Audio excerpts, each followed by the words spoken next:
AI가 세상을 바꾼다? 빅테크 기업들의 엄청난 투자. 그런데 내 일자리는? 안녕하세요, 하다쇼트입니다. 오늘 전해드릴 이야기는요, 바로 AI 시대 당신의 일자리는 안전한가입니다. 지금 전 세계를 주름잡는 빅테크 기업들은 인공지능, 즉 AI의 말 그대로 목숨을 걸고 있습니다. 마치 미래를 건 거대한 도박판처럼 말이죠. 이 그래프를 잠깐 보시면 마이크로소프트, 알파벳, 메타, 그리고 아마존까지 이름만 들어도 쟁쟁한 이 기업들이 2025년에 AI 인프라에 쏟아붓겠다고 발표한 돈이 얼마나 되는지 보이시죠? 특히 아마존은 2025년에 무려 1,050억 달러를 투자할 예정인데요. 우리 돈으로 환산하면 140조 원이 훌쩍 넘는 천문학적인 금액이랍니다. 마이크로소프트도 800억 달러를 투자할 예정이고요. 정말 입이 떡 벌어지는 숫자 아닌가요? 이들이 AI에 얼마나 진심인지 숫자가 그대로 보여주고 있습니다. 과거 그래프를 보면 아마존은 항상 다른 기업들보다 더 많은 투자를 해왔는데 2025년에도 그 추세가 더 가속화될 것으로 보입니다. 그런데 뭔가 이상하지 않으세요? 이렇게 AI에 막대한 투자를 하면서 동시에 들려오는 소식은 바로 인력 감축이라니, 아니 수십조, 수백조를 쏟아부어서 기술을 개발한다면서 왜 사람을 줄인다는 걸까요? 자, 먼저 아마존 이야기부터 해볼게요. 아마존의 CEO 앤디 제시는 최근 아주 충격적인 발언을 했는데요. 향후 몇 년간 인력을 감축할 것이라고요. 단순히 풍문이 아니라 그가 직접 직원들에게 보낸 메모에서 밝힌 내용입니다. 앤디 제시는 직원들에게 보낸 메모에서 이렇게 밝혔습니다. 우리가 더 많은 생성형 AI와 에이전트를 도입함에 따라 우리의 업무 방식이 변할 것입니다. 우리는 오늘날 수행되고 있는 일부 업무를 수행하는데 더 적은 수의 사람이 필요할 것이며 다른 유형의 업무를 수행하는데 더 많은 사람이 필요할 것입니다. 여기서 그가 말한 생성형 AI란 AI가 스스로 새로운 콘텐츠를 만들어내거나 데이터를 기반으로 예측하고 심지어 문제를 해결하는 등 생성적인 작업을 수행하는 기술인데요. 우리가 요즘 흔히 접하는 챗GPT처럼 글을 써주거나 미드저니처럼 그림을 그려주는 AI들이 바로 이 생성형 AI의 대표적인 예라고 할 수 있습니다. 기존의 AI가 주어진 데이터를 분석하고 분류하는 데 능했다면 생성형 AI는 한 단계 더 나아가 무언가를 창조해내는 능력을 가지고 있는 거죠. 다시 앤디 제시의 발언으로 돌아와서요. 그는 이렇게 덧붙였습니다. 시간이 지남에 따라 이것이 정확히 어떻게 될지는 알기 어렵지만 향후 몇 년 안에 우리가 회사 전반에 걸쳐 AI를 광범위하게 사용하여 효율성을 높임에 따라 전체 기업 인력이 감소할 것으로 예상합니다. 이 말은 즉 AI가 들어오면 지금 사람 손으로 하던 많은 일들, 특히 반복적이고 예측 가능한 업무들을 AI가 대신하게 될 거고 결국 기업 전체에서 필요한 사람의 수가 줄어들 거라는 무서운 예고인 셈입니다. 앤디 제시는 아마존이 이미 내부 운영 전반에 걸쳐 생성형 AI를 폭넓게 사용하고 있다고 말했는데요. 예를 들면 거대한 물류 시스템에서 재고를 효율적으로 관리하고 고객 수요를 정확하게 예측하며 배송 경로를 최적화하는데 AI를 적극적으로 활용하고 있다는 거예요. 이런 일들은 과거에는 수많은 인력이 투입되어야 했던 작업들이랍니다. 그리고 이런 말도 했는데요. AI 덕분에 우리는 반복적인 업무에 덜 집중하고 고객 경험을 개선하고 새로운 경험을 창조하는 것에 대해 전략적으로 생각하는데 더 집중할 수 있을 것입니다. 말은 아주 그럴싸합니다. 반복적인 업무는 AI가 하고 우리 인간은 창의적이고 전략적인 일만 하면 된다. 하지만 이 발언은 직원들의 엄청난 반발을 불러일으켰는데요. 아마도 많은 직원들이 우리가 하던 반복적인 업무가 사라지면 우리는 대체 뭘 해야 하지? 라는 불안감을 느꼈을 겁니다.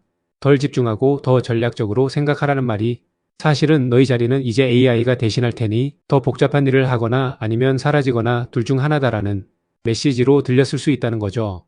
게다가 블룸버그에 따르면 아마존은 최근 직원들에게 관리자와 팀에 더 가까운 곳으로 거주지를 옮기라는 명령을 내리기도 했는데요. 많은 직원이 미국 전역을 가로질러 시애틀, 워싱턴 등 주요 허브로 이주해야 하는 상황에 놓인 겁니다. 일자리 감축 소식에 본인이 살던 곳을 떠나 낯선 곳으로 이주하라는 명령까지 직원들 입장에서는 정말 답답하고 불안했을 겁니다. 이런 움직임들은 단순히 AI 도입을 넘어 기업이 인력, 운영 전략 전반을 재편하고 있다는 신호로 읽힐 수 있습니다. 마이크로소프트도 비슷한 상황인데요. 블룸버그 보도에 따르면 마이크로소프트도 수천 명의 감원을 계획하고 있으며 특히 영업팀이 주된 대상이 될 것이라고 합니다. 마이크로소프트는 이렇게 말했다고 전해지는데요. 평소처럼 팀들은 연중 내내 사업 우선순위를 평가하고 전략적 성장을 위한 올바른 기회에 부합하는지 확인합니다.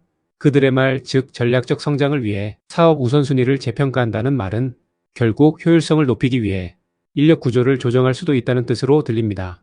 특히 영업팀의 경우 AI가 고객 데이터 분석, 잠재 고객 발굴, 심지어 초기 상담까지 담당하게 되면 기존 영업 인력의 역할에 변화가 생길 수 있음을 시사합니다.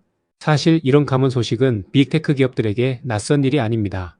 마이크로소프트는 이미 지난 5월에도 전체 인력의 3%를 감원했습니다. 심지어 아주 좋은 실적을 발표한 직후였는데도 말이죠. 아마존도 지난 2022년에서 2023년 사이에 무려 27,000명 이상의 인력을 줄였는데요. 올해 5월에도 100명의 직원을 추가로 해고했답니다. 이는 앤디 제시 아마존 CEO가 아마존을 세상에서 가장 큰 스타트업처럼 운영하려 하면서 중간 관리직을 대폭 줄이려는 공격적인 노력의 일환이었다고 전해집니다. 마치 비대한 조직을 군살 없는 효율적인 조직으로 만들고 이렇게 절약한 자금을 기업의 자본 지출로 사용하겠다는 의지로 볼 수 있는데요. 참고로 기업의 자본 지출이라는 말은 기업이 미래에 더 많은 돈을 벌기 위해 투자하는 돈입니다. 예를 들어 공장을 짓거나 새로운 기계를 사거나 오늘 우리가 이야기하는 것처럼 AI를 위한 데이터 센터를 짓는데 투자하는 거죠. 앞서 잠깐 보여드린 이 그래프를 다시 보시면 아마존이 지난 몇 년간 다른 빅테크 기업들보다 꾸준히 더 많은 자본 지출을 해왔다는 것을 알 수 있는데요. 특히 2025년 예상치를 보면 다른 기업들이 800억 달러 안팎인데 아마존만 홀로 1,050억 달러로 압도적인 투자를 계획하고 있음을 볼 수 있습니다. 이 엄청난 돈이 어디로 갈까요? 바로 AI 인프라, 특히 클라우드 사업부인 아마존 웹서비스, 줄여서 AWS에 집중적으로 투자되고 있습니다. AWS는 전 세계 수많은 기업들에게 서버, 스토리지, 네트워크, 그리고 AI 연산에 필요한 막대한 컴퓨팅 자원을 제공하는 서비스인데요. 쉽게 말해 인터넷 세상의 땅과 건물을 빌려주고 이제는 최첨단 AI 공장까지 지어 빌려주는 사업이라고 생각하시면 됩니다. AI 기술이 발전하려면 이런 대규모 데이터 센터와 이를 운영할 엄청난 전력, 그리고 최첨단 AI 칩이 엄청나게 많이 필요하겠죠? 그래서 아마존이 그 분야에 압도적인 돈을 쏟아붓고 있는 겁니다. 그들이 AI 시대의 기반 시설을 선점하려 하는 거죠. 마이크로소프트도 자사의 클라우드 서비스인 애저를 통해 AI 인프라 확장에 막대한 투자를 하고 있고요. 이런 빅테크 기업들의 움직임은 단순히 그들만의 이야기가 아닙니다. 더 넓은 범위에서 AI가 우리 일자리에 미치는 영향을 보여주는 통계들이 있습니다. 몇몇 보고서에 따르면 2025년 첫 5개월 동안 기업의 기술 업데이트, 즉 AI 도입으로 인해 무려 2만 명이 해고되었다고 하는데요. 이는 전체 감원 사유 중 상당 부분을 차지하는 수치입니다. 그리고 더 충격적인 예측도 있습니다. 세계적인 투자은행인 골드만삭스는 작년에 발표한 보고서에서 생성형 AI가 모든 산업 분야에서 거의 25%의 일자리를 자동화할 것이라고 추정했어요. 25%라니 이 말은 우리 주변의 4명 중 1명꼴로 일자리가 바뀔 수 있다는 이야기입니다. 상상만 해도 아찔하지 않나요? 여기서 AI 자동화는 단순히 일자리가 사라지는 것을 넘어 업무 방식이 완전히 바뀌고 필요한 기술 역량도 달라진다는 것을 의미합니다. 자, 그럼 여기서 드는 질문. AI는 왜 이렇게 무서운 속도로 우리 인간의 일자리를 위협하는 걸까? 그리고 빅테크 기업들은 왜 엄청난 돈을 투자하면서 동시에 사람을 줄이는 걸까? 핵심은 바로 효율성과 생산성, 그리고 경쟁 우위입니다. 기업들은 AI를 통해 비용을 절감하고 더 빠르게 더 정확하게 일하고 싶어 합니다. 예전에는 사람이 수많은 데이터를 분석하고 예측해야 했다면 이제 AI는 그 일을 훨씬 더 빠르고 방대한 규모로 해낼 수 있습니다. 아마존의 재고 관리나 마이크로소프트의 영업 지원처럼 말이죠. AI는 24시간 쉬지 않고 일하며 인건비가 들지 않고 실수할 확률도 낮습니다. 기업 입장에서는 마다할 이유가 없는 슈퍼 직업인 셈이죠. 결론적으로 빅테크 기업들은 AI의 막대한 투자를 통해 미래 경쟁력을 확보하고 동시에 AI가 대체할 수 있는 단순 반복 업무를 줄여나가면서 비용을 절감하려는 두 마리 토끼를 잡는 전략을 쓰고 있는 겁니다. 그리고 이 과정에서 불필요하다고 판단되는 인력은 과감하게 줄이는 거죠. 살아남기 위한 냉혹한 생존 전략이랄까요? 오늘 우리는 빅테크 기업들의 AI 투자와 감원이라는 다소 충격적이지만 동시에 미래를 보여주는 중요한 이야기를 함께 파헤쳐 봤습니다. AI는 분명 우리 삶을 편리하게 만들고 산업을 혁신할 엄청난 잠재력을 가지고 있습니다. 하지만 동시에 우리 일자리에 대한 깊은 고민을 던져주고 있기도 합니다. 우리는 이제 AI가 할 수 없는 일은 무엇인가? 또는 AI를 더 잘 활용할 수 있는 사람은 누구인가? 라는 질문을 스스로에게 던져야 할 때입니다. 단순히 AI를 두려워하기보다는 AI와 함께 일하고 AI가 대체하기 어려운 창의적이고 비판적인 사고, 그리고 인간적인 소통 역량을 키우는 것이 그 어느 때보다 중요해진 시대가 아닐까요? 오늘 준비한 내용은 여기까지고요. 여러분의 의견 있으시면 댓글로 남겨주세요. 여러분의 성공 투자를 응원합니다. 구독과 좋아요도 부탁드려요. 그럼 다음 영상에서 또 만나요.